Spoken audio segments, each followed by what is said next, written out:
Will you go on a date with me? Marcus wiped down the hospital corridor for the third time that evening. His blue scrubs were faded from too many washes, and his worn sneakers squeaked against the polished floor. At 23, he worked the night shift as a janitor while attending nursing school during the day. Sleep was a luxury he couldn't afford. "Hey, Marcus," a soft voice called out. He looked up to find Elena sitting in the break area. Her blonde hair pulled back neatly, her own blue scrubs somehow looking crisp even at this late hour. She was a nurse on the cardiac floor, always kind, always smiling at him when their paths crossed. "Miss Elena," he nodded respectfully, pushing his mop bucket aside. "Just Elena, please," she laughed gently. "We work in the same hospital," but Marcus knew better. She was a registered nurse with a degree. He was just the guy who cleaned up after everyone went home. Still, she never made him feel small. In fact, she often stayed late to chat with him during his rounds. "There's a hospital charity gala next month," Elena said, stirring her coffee slowly. "It's a formal dance to raise money for the children's wing." "Sounds fancy," Marcus replied, returning to his mop. "Would you want to go with me?" The mop handle slipped from his hands, clattering against the bucket. "I'm sorry, what?" Elena stood up, walking closer. "Would you be my date to the dance?" Marcus felt heat rise to his face. "Miss Elena, I appreciate the kindness, but I can't afford a ticket to something like that. Those events cost hundreds of dollars. The ticket isn't an issue," she said softly. "I just don't want to go alone, and honestly, you're the only person here who talks to me like I'm a regular human being." He studied her face, searching for pity or a joke, but found only sincerity. "Why me? You could ask any doctor in this place." "Because you see people, Marcus." "Really see them? Last week you noticed Mrs. Chen in room 304 was cold and brought her an extra blanket. That wasn't your job. You did it because you cared." Marcus swallowed hard. His father had always taught him that character mattered more than money. "I don't even own a suit." "Then we'll figure it out together," Elena smiled. The following weeks felt surreal. Elena helped Marcus find an affordable suit at a thrift store, and he picked up extra shifts to pay for it himself. His pride wouldn't let her pay, even when she offered. They met for coffee between his classes and her shifts, and he discovered she was easy to talk to, genuinely interested in his dreams of becoming a nurse. The night of the gala arrived. Marcus's hands trembled as he adjusted his tie in the mirror of the hospital locker room. The suit fit well enough, though it couldn't hide his calloused hands or the exhaustion in his eyes from years of working 2 jobs. When Elena walked in wearing an elegant navy dress, his breath caught. She looked beautiful, but more than that, she looked happy to see him. The ballroom was overwhelming. Crystal chandeliers, tables with white linens, people in designer clothes holding champagne glasses.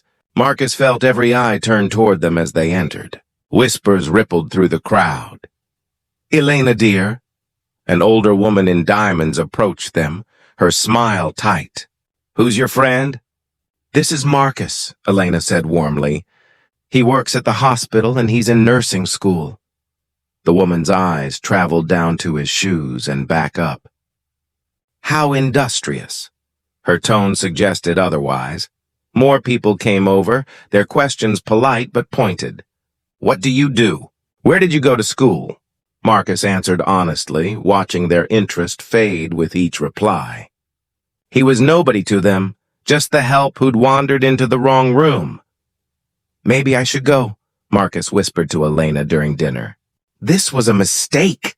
Don't you dare." She squeezed his hand under the table. "You belong here as much as anyone." Then the hospital director stood to speak, thanking the evening's sponsors. "And special recognition to the Hartwell Foundation, whose generous donation is building our new pediatric wing. Victoria Hartwell, would you stand?" An elegant woman in her 60s rose from a nearby table, waving graciously. Marcus noticed she kept glancing at Elena with concern. And Victoria's daughter continues the family's tradition of service. The director continued. Elena Hartwell works as a nurse in our cardiac unit, choosing to serve rather than simply write checks. Elena, please stand. Marcus's world tilted. Elena squeezed his hand again before standing, and the pieces fell into place. Hartwell. The wing they were building was probably named after her family. The foundation. The wealth. She sat back down, searching his face. Marcus, I wanted to tell you, but what? You thought it would be funny to bring the poor janitor to your charity ball. His voice came out harsher than intended. No! Elena's eyes glistened.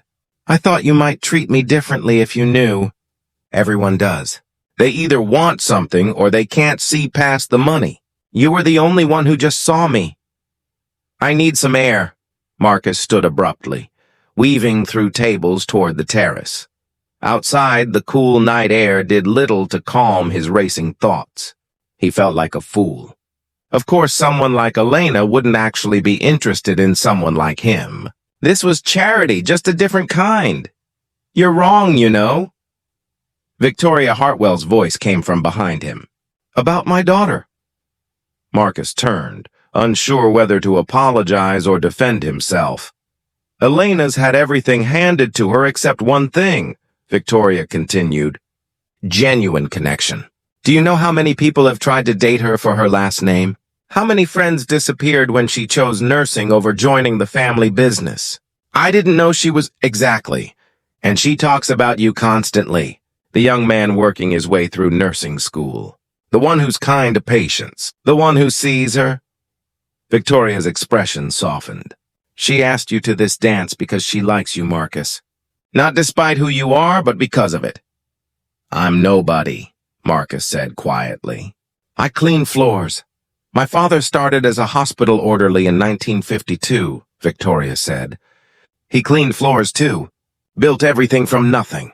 The most important thing he taught me was that dignity isn't in your bank account. It's in how you treat people when you have nothing to gain. She walked back inside, leaving Marcus alone with his thoughts. Through the glass doors, he could see Elena sitting at their table, looking small despite the crowd around her. Alone in a room full of people, Marcus made his decision. He walked back inside, past the stairs, and whispers straight to Elena. I'm sorry, he said, extending his hand.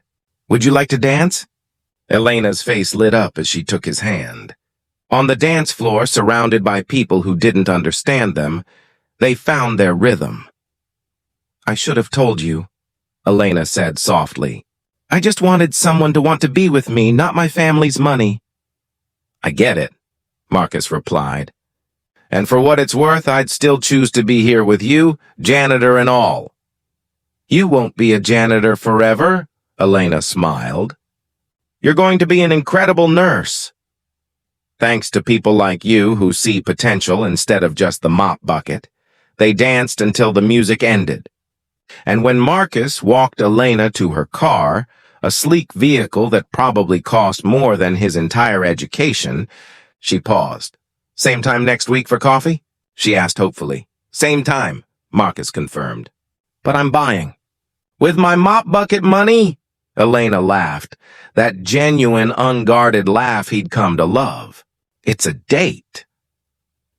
As Marcus rode the bus home that night, his thrift store suit carefully hung in its bag, he realized something important. Kindness wasn't about grand gestures or charity galas. It was about seeing people, really seeing them, regardless of whether they pushed a mop or signed the checks. And sometimes, if you were lucky, someone saw you back. Love this story? Hit like, share it with someone who needs a reminder that kindness matters, subscribe for more heartwarming tales, and comment below about a time someone saw the real you.